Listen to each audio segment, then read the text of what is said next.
Hey everyone, मैं ज्योति आप सभी का अपने इस वीडियो में स्वागत करती हूँ। और आज हम बात करेंगे हेलुसिनेशन के बारे में। हेलुसिनेशन एक भारी वर्ड है पर इसका मतलब छोटा सा है, जिसका मतलब है माया, यानी कि इल्यूज़न, डिल्यूज़न, यानी कि वो चीज़ जो सच नहीं है और हमें लगता है कि वो सच है। ठीक है, तो वो लगता क्यों है, कैसे है? क्योंकि वो हमें ऐसा लगता है कि जैसे जो पेशेंट होता है ना, उसको ऐसा लगता है कि मुझे कुछ सुनाई दे रहा है, मुझे कुछ दिखाई दे रहा है, मुझे कुछ टच भी हो रहा है और मुझे सूंघने में भी आ रही है वो चीज़ें। ऐसी चीज़ होती हैं, इस प्रकार से ये होती है, किसी के साथ एक कन्फ्यूज़न क्रिएट करती है दिमाग में। और हमारा जो ब्रेन है वो एक ऐसी सिचुएशन में चला जाता है उस टाइम पे जब हम हेलुसिनेट कर रहे होते हैं।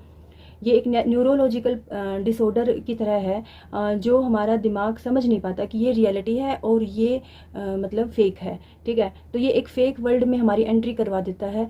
और इसके जो मेन कारण हैं वो ये हैं कि जैसे जो हमारा जो इन्वायरमेंट है ना, पेशेंट का इन्वायरमेंट सबसे ज़्यादा उसका असर होता है। मतलब इन्वायरमेंट का बहुत ज़्यादा असर होता है। और पेशेंट के खुद के जीन्स का भी असर होता है कि वो स्ट्रेस को कैसे लेता है या किसी भी चीज़ को कैसे लेता है अपनी लाइफ में।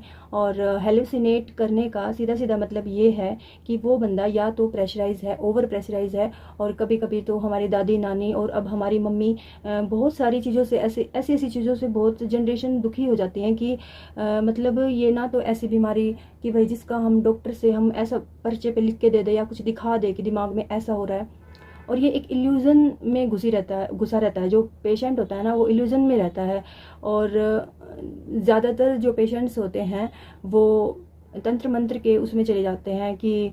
और दूसरी बात ये है कि जादू टोना की भी बात समझ लो कि ऐसे बोलते हैं सब लोग कि भूत भी होते हैं और इंसान भी होते हैं, तो हमें उस पचड़े में नहीं पड़ना चाहिए। मुझे तो ये लगता है कि हमें ये समझना चाहिए कि भगवान होते हैं और भूत होते हैं। अगर भगवान होते हैं तो भूत भी होते होंगे, और हमें भूत से करना क्या है? हमें तो भगवान से मतलब होना चाहिए। हमें भूत को हेलो हेलो हाय करके करना ही क्या है? ठीक है, तो उसका जो हेलुसिनेशन होता है ना, वो ओवर थिंकिंग किसी भी बात के ऊपर काफ़ी साल लग जाते हैं इस चीज़ को। मतलब जैसे ड्राउनिंग, कई कई बच्चे होते हैं ज़्यादा ड्राउनी फिल्में देखना, या फिर कई होते हैं कि इन चीज़ों में जिनका इंटरेस्ट होता है, कुल मिला के सीधी सीधी बात बताऊँ तो। और बहुत ज़्यादा स्ट्रेस के माहौल में रहना, या स्ट्रेस का माहौल ना भी हो तो क्रिएट कर लेना अपने अंदर खुद की दुनिया बना लेना कि वो मेरे बारे में ऐसा सोच रहा है, वो मेरे बारे में ऐसे सोच रही है, या फिर मैं उसके बारे में ऐसा सोच रही हूँ, या फिर मैं तो सोच ही नहीं रही हूँ। सारी चीज़ें अपने दिमाग में हैं। ठीक है, ये एक न्यूरोलॉजिकल डिसऑर्डर है। और ये जब स्टार्ट होता है ना तो ये बहुत सारी सिचुएशन ऐसी पैदा करता है जिसको हम रोक सकते हैं। ये वीडियो मैंने इसीलिए बनाई है क्योंकि इस चीज़ का कोई वो तो है नहीं कि भाई हम इसको बिहेवियर जो स्वभाव है उससे हम इसको रोक सकते हैं। मतलब कैसे रोक सकते हैं कि हमें जब ओवर थिंकिंग होने लग जाए, या हमें पता है कि हमारा जो माहौल है कि वो स्ट्रेस वाला है, और ओवर थिंकिंग इज़ द जड़ ऑफ दिस बीमारी। मतलब ये मान लो रूट कॉज यही है कि ज़्यादा सोचना, लगातार सोचते रहना, और उस आदमी को फ्री टाइम भी मिलेगा। ठीक है, किसी ना किसी वजह से वो बंदा फ्री मिलेगा। और सोचने में तो ऐसा भी नहीं है कि जैसे हम बर्तन साफ कर रहे हैं और हम सोच ना पाएँ, क्योंकि हम सोच तो सकते हैं। लेकिन अगर हमें कोई ध्यान का काम करना हो तो हम उस बात को सोचेंगे। माने जो साइंटिस्ट होता है वो अपने केमिकल को सोचेगा, या फिर वो अपने घर परिवार के किसी ओवर थिंकिंग में बिजी रहेगा। ऑब्वियसली केमिकल को सोचेगा कि वो बड़ा है या घटा है, या कितने ml का लूँ या क्या। यानी कि काम बहुत ज़रूरी है आदमी को। ठीक है, अपने दिमाग को काम देना ज़रूरी है। अगर वो दिमाग काम नहीं दिया, वो दिमाग ऐसी ऐसी बीमारियाँ घड़ देता है ज़बरदस्ती का। और जब नींद के पैटर्न में गड़बड़ होए तो तुरंत स्विच ऑफ कर दीजिए। और मैं ये आपको बता रही हूँ कि क्या क्या दिखाएगा ये। जब हमें कुछ कुछ फील होने लग जाए कि मुझे कोई दिखाई दे रहा है, मुझे परछाई दिखाई दे रही है, ना कुछ सुनाई देता है, मुझे किसी की आवाज़ आती है, और या फिर मुझे कुछ ऐसा भी बताया जाता है कि सूंघने का भी होता है और टच करने का भी, कि मुझे कुछ टच भी फील होता है किसी का। तो मतलब हेलुसिनेशन इस लेवल पे चली जाती है, वो बंदा इतना वहमी हो जाता है ना कि हम उसको सोच नहीं सकते, हम उसके ब्रेन में तो जा नहीं सकते। तो जो फैमिली होती है ना, जो बीच में पेशेंट है और चारों तरफ फैमिली है, वो बस सोचते ही रह जाते हैं। और आज के टाइम पे किसी के पास इतना टाइम नहीं है कि कोई भी किसी के लाइफ के उस पर और अपनी लाइफ ख़राब करे। और इस वजह से मैं ये वीडियो बना रही हूँ कि थोड़ा सा अवेयर हो जाना चाहिए हमें इस चीज़ से कि ये सब मन के भ्रम हैं, कि हमें कुछ सुनाई दे रहा है, हमें कुछ दिखाई दे रहा है, हमें ये आत्मा दिखाई दे रही है, या फिर हमें कुछ ऐसा कुछ होता होगा। मैं ये नहीं मानती कि नहीं होता होगा, मैं बस ये चाहती हूँ कि जब एक जगह पे देवता भी हैं और राक्षस भी हैं, मतलब भूत भी हैं और भगवान भी हैं, तो हम अपने भगवान को क्यों ना माने, हम पॉजिटिविटी को क्यों ना माने, और हम पॉजिटिविटी के बारे में ही तो सोचेंगे ना। हम नेगेटिविटी को अज्यूम कर करके अपने ये तो एक बेतुकी बात है कि अगर जिस चीज़ का हमें पता ही नहीं है उसके बारे में हम अच्छा क्यों ना सोचें, हम बुरा क्यों सोचें कि भगवान होते हैं नहीं होते, भूत होते हैं, मुझे ना ऐसा भूत दिखाई देता है या फिर मुझे ऐसा लगता है। बहुत सारे लोगों के बहुत गहरे गहरे मतलब वो होते हैं, वहम होते हैं कि वो उनको पता नहीं क्या क्या लगता रहता है। तो हम डेली लाइफ में हेलुसिनेशन का शिकार होते रहते हैं। बस जो पेशेंट होता है ना वो उसकी छुक छुक छुक छुक छुक छुक करके गाड़ी आगे निकल जाती है, और जो नॉर्मल आदमी होता है जिसका दिमाग में सेंस होती है वो पीछे रह जाता है, यानी कि वो अपने आप को ठीक कर लेता है, नॉर्मल रूटीन में ढाल लेता है। मुझे तो एक बात और भी लगती है कि जिस भी चीज़ को आप एनर्जी दे देते हो ना वो चीज़ स्ट्रोंग हो जाती है। ठीक है, अब इसी चीज़ के ऊपर आप ये लगाओ, ये लीड है, इसको मैं एनर्जी दूंगी ना तो ये स्ट्रोंग हो जाएगी। ये मटेरियलिस्टिक चीज़ है, इतनी एनर्जी ये लेगी नहीं क्योंकि ये मटेरियलिस्टिक है, यानी कि निर्जीव है, सॉरी। तो ये इतनी एनर्जी लेगी नहीं कि भाई ये मतलब ऐसे चलने फिरने लग जाए। लेकिन जब हम विचारों को जितनी भी ताकत देते हैं ना, जैसे मान लो मैं किसी को ये सोचने लग जाऊँ कि वो मेरे बारे में पक्का नेगेटिव सोच रही है, वो विचार इतना स्ट्रोंग हो जाएगा और इतना मैंने स्ट्रोंग बना दिया कि वो सच में सोचने लग जाएगी। ठीक है, तो हम जिस चीज़ को भी अगर एनर्जी दे देते हैं ना, अगर हम भगवान का नाम लें, राम राम राम राम, उस चीज़ को हम एनर्जी दे देंगे तो वो स्ट्रोंग हो जाएगी। जैसे कभी बोलते हैं कि किसी को भूत वगैरह का कुछ ऐसा लगे तो हनुमान का जाप करना चाहिए।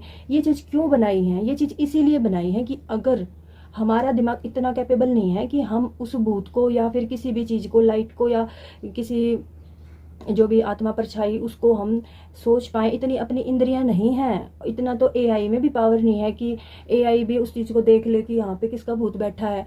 ठीक है, तो वो चीज़ करना बंद करो। ठीक है, तो जो स्ट्रेस लेते हैं ना ज़्यादा, वो पहले ही उसका उनका रेड लाइट बटन जल जाना चाहिए कि आगे आने वाली बीमारियां ऐसी भी होती हैं और ये हेलुसिनेशन की तरफ भी जा सकती हैं। जो स्ट्रेस लेते हैं वो भारी भरकम भर भर के, ठीक है, और इनका जो वो होता है ना कि ये तो पता चल गया हमें कि ये होती क्यों है। सारा जो भी आपका स्ट्रेस वाला जो भी जिन भी मतलब जिनसे भी आप घिरे रहते हैं, जो भी परेशानियां होती हैं, उन वे तो है कारण, मतलब फंगस की तरह होती हैं वो। हर एक सारे एक माँ बाप की औलाद है ये। स्ट्रेस, एंजाइटी, डिप्रेशन, एंगर, चिड़चिड़ापन, बीपी हाई या फिर कुछ और कुछ भी, मतलब सारी चीज़। ठीक है, दूसरा इसका जो रीज़न होगा, हमें कैसे पता चलेगा कि हमें कुछ दिक्कत होने स्टार्ट हो गई है।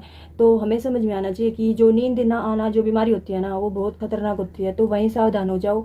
अपनी नींद को लाने के अलग अलग तरीके, ये दिमाग में अपने खुद ही आ जाएगा कि सुबह शाम को अपना कुछ सोचना बंद कर दो, उस जगह पे अपना राम का नाम या कोई भी भगवान का नाम जपना शुरू कर दो, राधे राधे जपना शुरू कर दो, या फिर कोई हनुमान का नाम लेना है, या फिर कोई गाना सुनना है जिससे आपको नींद आ जाए। बस कैसे भी करके आराम से शांति वाली नींद चाहिए। जो रात को सोने से पहले सोचते हो ना, जो अपना ताना चलाते रहते हो ऐसे माला की तरह, जो सोचते रहते हो इसने ये कहा, वो जो भी सोचते हो वो बंद करो। ठीक है, लेकिन तीसरा जो हमारा है ना, जैसे जो डिमेंशिया होता है, वो डिमेंशिया इतना खतरनाक होता है कि उसका पता भी नहीं चलता कि कब वो लाइफ में आ जाता है। और ये हेलुसिनेशन तो जब होता है जब हम बिल्कुल ही बड़े पेशेंट बन जाते हैं। लेकिन जो बहुत सारे लोग होते हैं ना, वो हमें पता नहीं चलता कि डिमेंशिया हमें है। उसमें जो हमारे मेन जो पॉइंट है कि क्या होता है इससे, उसमें ना एक तो जैसे शॉर्ट टर्म मेमोरी लॉस हो जाएगा, या फिर जैसे आप ना कोई भी चीज़ ऐसे यहाँ की यहाँ रखना भूल जाओगे, चीज़ों को ऐसे मिसप्लेस कर दोगे, आपके स्वभाव में बहुत कन्फ्यूज़न क्रिएट हो जाएगी। ठीक है, और आपका जैसे डायरेक्शन लेस सा फील होगा, एकदम से मूड इधर हो गया, एकदम से मूड उधर हो गया। ठीक है, किसी भी चीज़ के फोकस में डिफ़िकल्टी आ जाएगी, और नॉर्मल रूटीन की चीज़ करना आप बहुत दिक्कत हो जाएगी मतलब। और ये चीज़ होती क्यों है कि भाई ये जो हेलुसिनेशन या जो भी मैं बता रही हूँ, डिमेंशिया या ये सारी चीज़ें ऐसी भी होती है कि जैसे हम दिमाग की बीमारी से ग्रसित हैं पहले से, न्यूरोलॉजिकल डिसऑर्डर, और उसकी हम दवाई खा रहे हैं। ये डिमेंशिया तो उससे भी हो जाता है कि जैसे ऐसे नींद भारी भारीपन रहना, ये वो।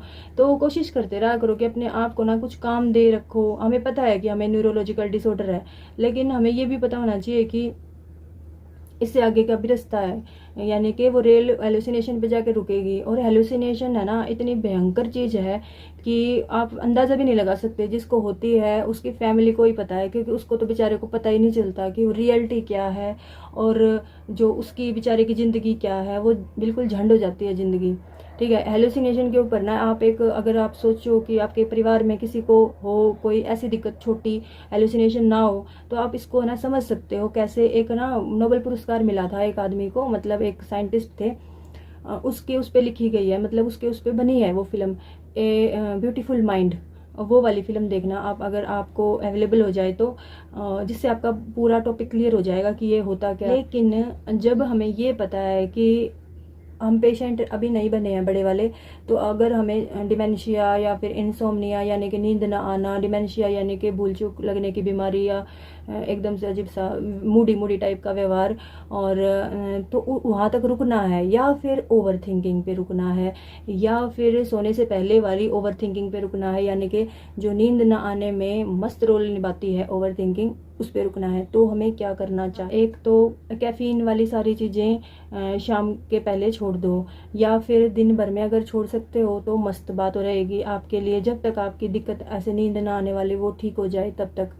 ठीक है, और आप चाय कॉफ़ी छोड़ दो, ये अगर कोई शराब वगैरह पीता है वो छोड़ दो, या फिर जो आप जैसे लाइफस्टाइल को चेंज कर सकते हो। अगर आप घर पे रहते हो, जिम विम चले जाओ, वर्कआउट करना है, बात सिंपल ये है, अपने पार्क में कर लो, अपने घर पे कर लो, एक्टिव रहना है।